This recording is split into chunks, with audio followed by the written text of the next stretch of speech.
right, so here we go. Everybody put their red nose on. So we're real hopeful. You got your... All right. All right, Dennis, where's your nose? I don't know. It disappeared. You gotta have a little bit of Jim, did you want to say Because anything about the red noses while we're over? We did run out of red nose. Oh, they ran out. We're right here for $5. You have a really big nose. It's not gonna work. Too big a nose. Years ago, this is the first U.S. Red Nose Day. The charities that usually are benefit are usually family and children's charities. So our Red Nose Day effort, money will go to the Other Garden Project, which many of you will know. They pack nutritious meals for kids periodically through the year. So that's where this money goes. Thank you very much.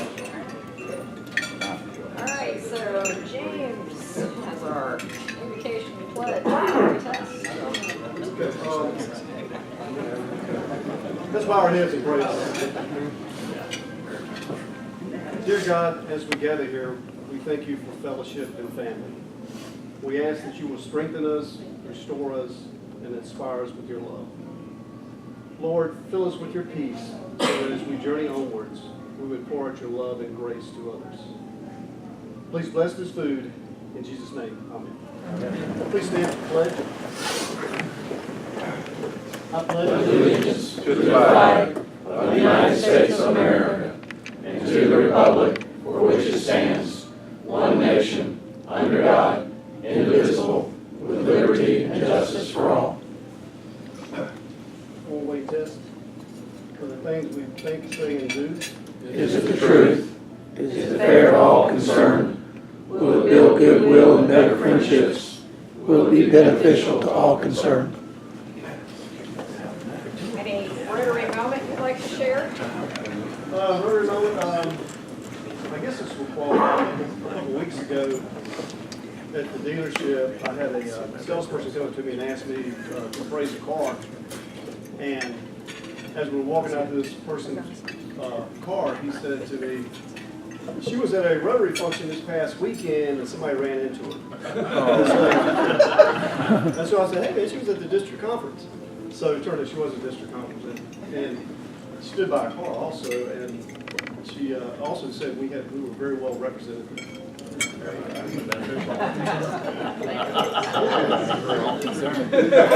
Sergeant Oaks report. What do we have with us today? Right. We don't have any visiting Rotarians today. All right. Wow. Did I miss one? Standing at the table. Somebody brought a visiting Rotarian. Who is it? Oh, he's with it. That's Tom Brown. Tom Brown.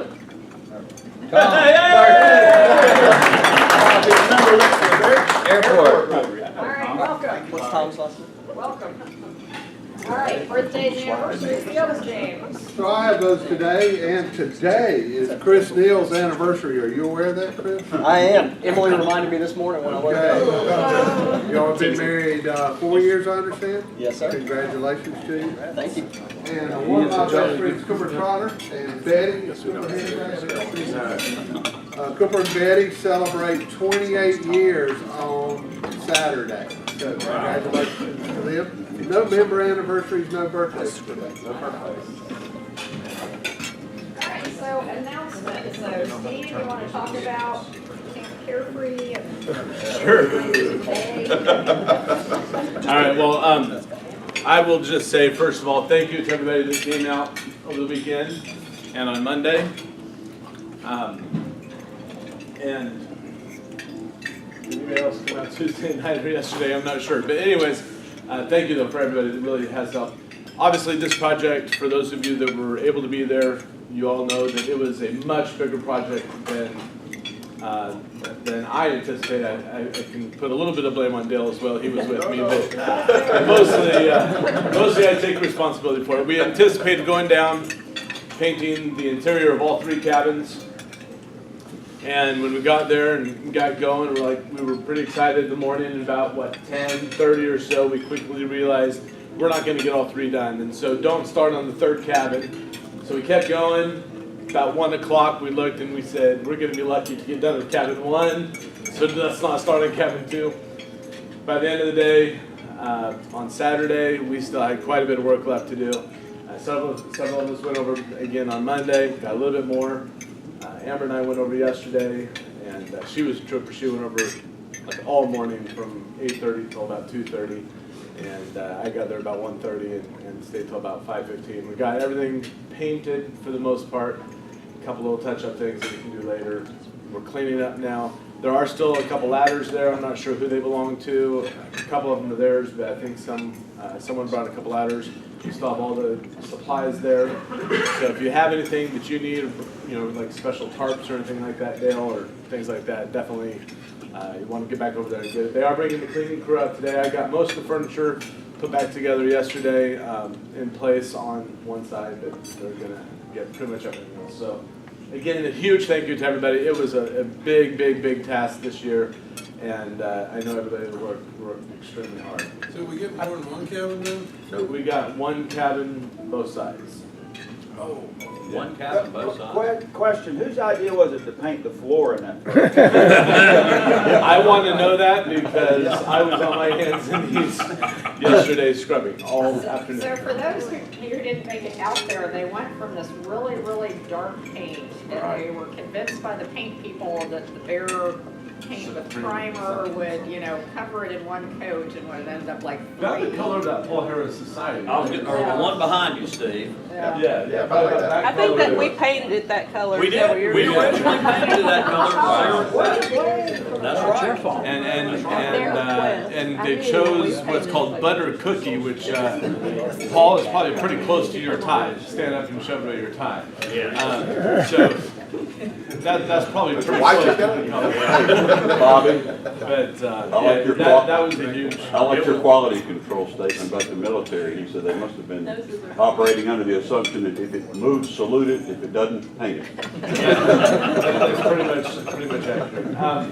But yeah, it was a huge task. Again, thank you to everybody. I think we're going to be pretty much done at this point. But yeah. So what's the status of the 2nd cabin? Where do we stand? We didn't touch it. Other than there's a couple. Okay. We just we took the furniture out and stuff They outside. didn't really do anything with the furniture, but they did pull off the face plates. But they've got a cleaning crew going back today to kind of put everything back, get ready for camp anyways. The second cabin was clean. The second Right. building was clean. Right, just a couple. Cleaned and some taping done, but no paint. We Yeah, painted I pulled half up- number 2, Steve. No. That's the other side of it. The next building. Half of the same cabin. Yeah. A and B. Oh. They're multiplying. There were 6 rooms. So yeah, 3 cabins, Something. two cabins, if you will, per cabin. Killed a lot of spiders, that'll help out the kids. Any other questions? I'd just like to thank Steve and his wife, they really did.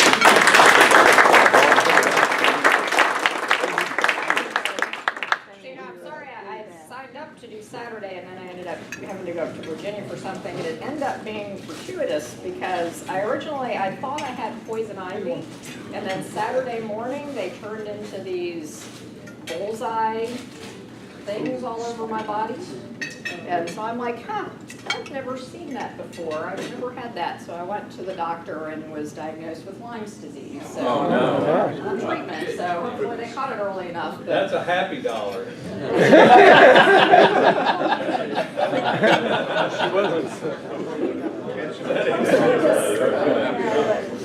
But yeah, so, well, hey, it's a health warning. If you ever get these, I originally thought it was like ringworm because when I was looking online, and then I went to the doctor and he's like, well, it could be, but it also looks like Lyme's disease. So I'm actually being treated for both, but so, be careful. All right, so happy dollars. Happy dollars! All right. Anybody at this table before I move away?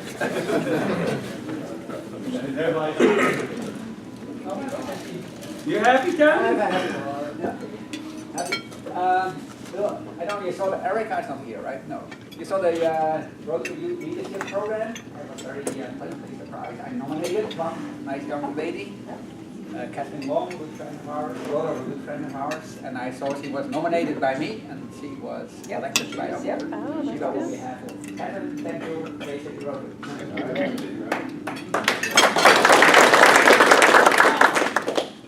I got 2 quick happy dollars. For those that were out at Camp Carefree, my happy dollars for Steve. That guy did a yeoman's job. He kept coming back and coming back and coming back. So, Steve, thank you. The other happy dollars for Dorothy. A lot of us worked hard, but she put a lot of us to shame. She was on her hands and knees painting. I was highly impressed. Yeah, Dorothy pointed out that you clean up before you paint. Paint right over those spiders. I thought it was a text move. Stop moving when we paint. Darlene! Tom Sears is here. Be glad you weren't out there. So my happy dollar is that I missed Camp Carefree. It's one of the first times I probably missed the project up there, but I had to go to Boston for business, so I went early and got to do some sightseeing. And my happy dollar is for our forefathers who had so much foresight and really fought for what they believed in, and I think we have a lot to be thankful for, and that is a great city to visit, so that's my happy dollar. And they built that aquarium. Yeah. The forefathers,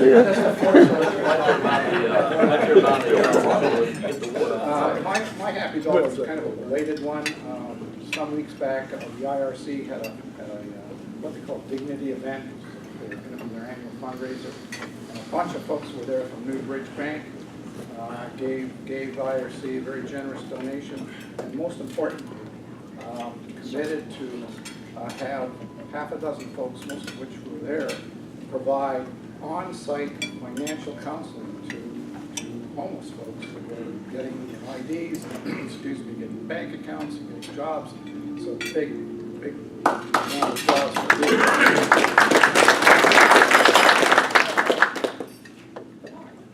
My happy dollar is for Dr. Rabonda. My grandson went to him a couple weeks ago. What a wonderful manner he has with him and his assistant. Not only that, but my grandson took a huge bumblebee, and nothing would be done for him to examine the bumblebee's teeth. He and his assistant did a great job with it. So. I didn't know you could take your bumblebee to the Well, he did. All right, so CCL in the Financial Times ranking is again number 4 in the world for executive education. So I'm very proud of that. Very happy to be recognized. All right.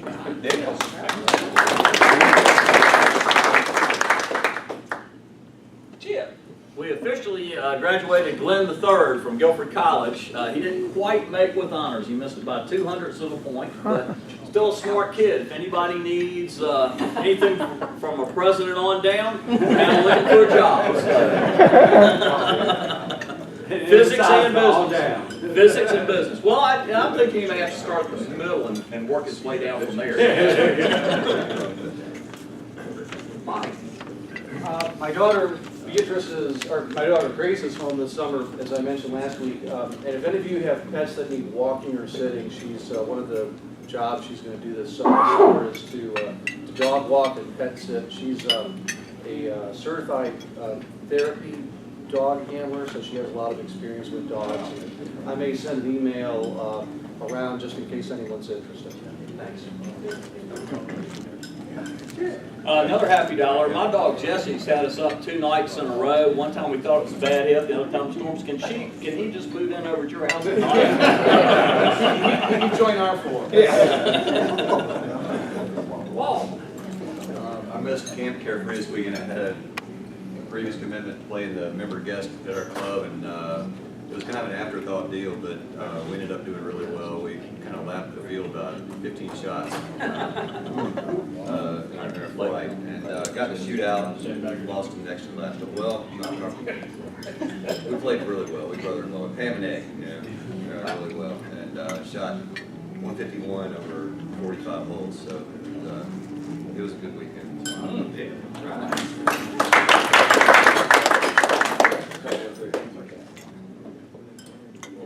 I've got a couple of thankful dollars, I guess. My Aunt Mamie's been going through some cancer, pancreatic cancer, and she just got through all of her chemo, doing really well, so that's real thrilled about that. And also, many of you know, I've got a little small farm, and a friend of mine, young future farmer, has been wanting to do a big project out there for years, and I've been putting him off because I just didn't feel like, you know, I had enough time, and I found out I really don't. But he talked me into it, got it all done last week. Apparently you need rain when you plant a corn crop, and it hadn't rained, so I'm thankful for the rain today.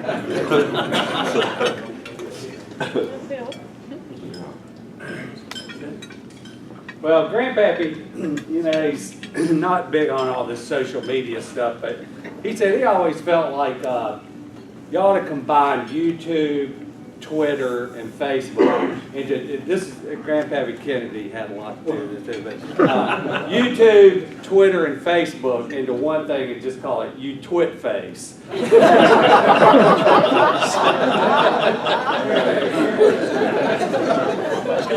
All right, so to introduce our, I think, fascinating speaker for this morning will be Dennis.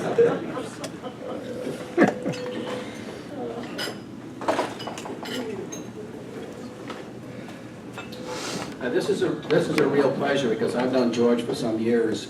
And what I did know about George was that he's a former Rotarian and Paul Harris Fellow. So what I did tell George is that when you're a speaker and you're a former member, you're required to join our club after you give the presentation. So anyhow, George, think about that. Yes, sir. George brings 34 years of commercial and investment banking. His experience dealing with privately held companies with revenues of $5 million to $150 million and providing them with services such as business valuation, strategic planning, merger and acquisition strategies, buy side and sell side representation, exit and succession planning, and debt and equity placement is perfectly suited to his role here.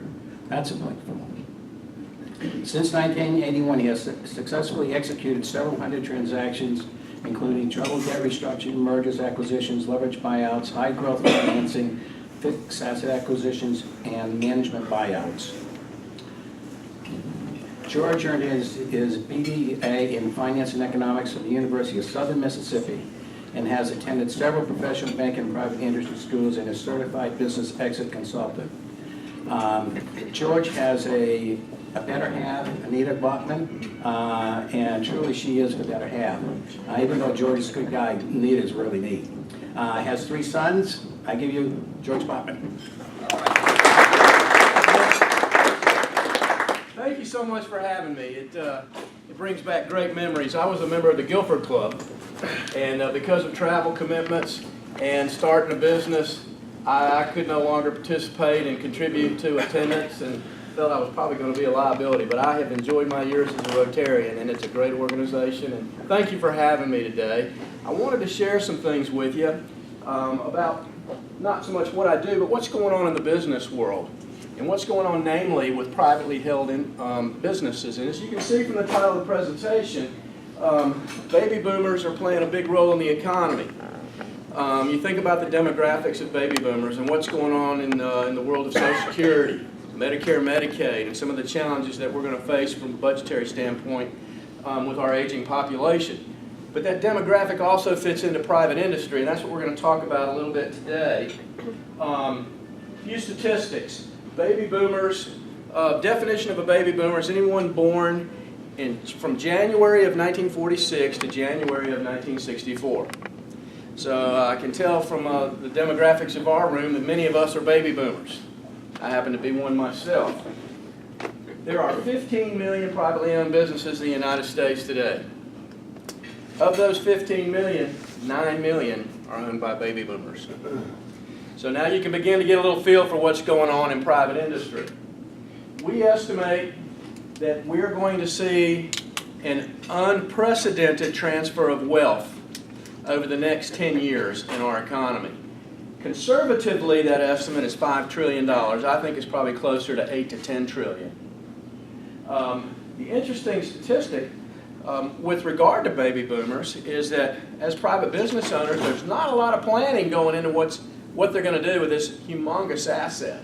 And there's a disproportionate amount of individual wealth as a private business owner baby boomer tied up in their business. 65% of baby boomer business owners do not know what their businesses are worth. 85% have no exit strategy. So you do the math. 9 million, 85% of 9 million, that's a pretty big demographic. It's a pretty big population. 27% hope to exit in the next 5 years. And I would tell you that a lot of my clients are in their 60s. And if they're giving themselves 5 years, they're not giving themselves much time. At 60, at 60, if you want to work to 65, that's great. God willing, and your health is good, everything's okay. But you just don't know. 75% plan to sell or transition their business. 60% have delayed their exit plans. 42% feel like maximizing the value of their business is their #1 goal. And 23% are looking to expand opportunities. I'll give you a little, another little statistic here. 90% of private businesses that are for sale, the sales fail. And these are some of the reasons. And we're going to talk a little bit about some of this morning. Many private business owners have very unrealistic expectations of what their business is worth. I see a lot of that. I was a banker for 31 years, a commercial banker, and I saw a lot of my clients' personal financial statements. And on their financial statements, I'd see this unlisted stock. And I'd look at the footnotes in the financial statement, and it would say, my corporation, XYZ, and they had it valued at $8 million. And I'd look at their net worth, and their net worth was $10 million. Well, that's 80% of everything they own. And I'd ask them, how'd you get that value? Well, the trade group I belong to, Joe, a good friend of mine with a company in Alabama, sold his business for X multiple of EBITDA, so that's what mine's worth. Well, we just don't know that. And so that's a big challenge. Balance sheet leverage, earnings instability are also big impacts. Timing has a lot to do with a successful exit. We had the Great Recession in 2008, and it just crushed a lot of private businesses. And so some of those are just now recovering enough where they could regain some semblance of their original value. Deal structures. Many private business owners, I'm going to sell this thing, and I'm going to walk out the door. Well, it doesn't happen that way. You don't sell it and walk out the door. If you sell it and you want any realizable value, you're going to have to stay with it for a while and transition it. The other thing that I hear a lot of is, I'm going to sell it, I'm going to get 100% of my purchase price. Well, that happens maybe 10% of the time. Majority of the time, you are going to be asked to finance a portion of the buyout. And if you don't understand that, when you go into that transaction, it ain't going to happen. Taxation. What do you do with the sales proceeds? Well, the first thing that happens with the sales proceeds, you pay off your debts. And then Uncle Sam gets his more than fair share. And then you get what's left. So if your balance sheet has got a lot of debt on it, either personally or in your business, you're not going to realize a lot from the proceeds if that's what you're looking to retire on. Legal issues, indemnifications. The majority of the transactions that I do have some form of indemnification that if you sell your business, the buyer wants you to indemnify them from any previous issues that have gone on, known or unknown. And many folks get real nervous about that. And then, are you emotionally ready to sell your business? If this is all you've ever done, and it's like a divorce, it's like loss of a spouse or a child, what are you going to do? And if you're not emotionally ready, it doesn't matter if all these other things above here line up perfectly, it isn't going to happen. Because you're not emotionally ready to let go. Give you a little profile of what we see and the type of businesses that we deal with. Most of my clients and most of the businesses that I've dealt with over the years have revenues ranging from $2 million to $150 million in all ranges of industries. Restaurants and retailers are very difficult to work with and transition because they're usually very small. And some small medical practices are a little difficult for me to deal with. There are some specialized groups that deal with them. Baby boomers ages in their mid-50s to 60s. No succession or exit plan, no family in the business or a family that's not capable of running the business. And then 80 to 90% of their net worth represents the value of their business. You have the soft side issues. On the emotional side of this thing, are you ready? What are you going to do after you exit? What are my outside interests? Do I work through a transition? Do I stay with the company in a lesser role? Statistics indicate to us that if there's not a well-planned afterlife plan in place for what you do after you exit their business, there's a high incidence of depression, drug abuse, and alcohol abuse. So that's a very important aspect of what we do. Biggest thing that I have issues with, as I mentioned earlier, is valuation. What drives business value? Many of you businessmen in here understand a lot of these concepts. A lot of private business owners are so focused